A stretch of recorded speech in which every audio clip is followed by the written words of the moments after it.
аларында сымға толы. Құрметті қонақтар, біздің бүгінгі жобамыз жаңағы мектептегі ата-аналар келгенде, арасында балаларына келіп күтіп тұрған кезде ата-аналарға және де мұғалімдерге арналған демалыс орны. Біз бірінші суретін жасадық, мына жерде тамашалап суретте енді жасыл мектепке байланысты бір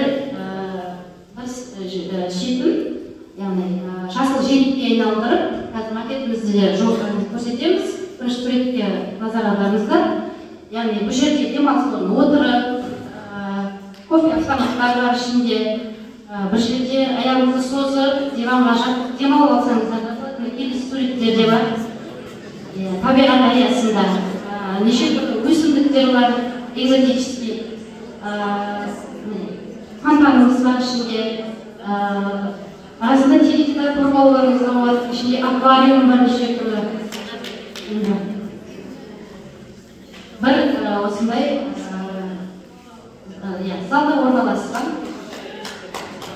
Енді макетімізді көрсетсек сіздерге біздің жаңағы орнымыз жасыл желекте. Мына жақта сіздерге теледидар қарап аласыздар, мына диванға аяқтарыңызды созып, болмаса мына жерден кофе алып отырып ішіп аласыздар.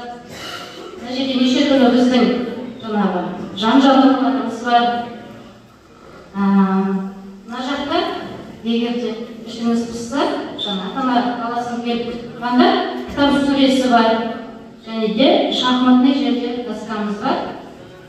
Серіктіз отырып, мына жерде демалуларыңызға арналған жер.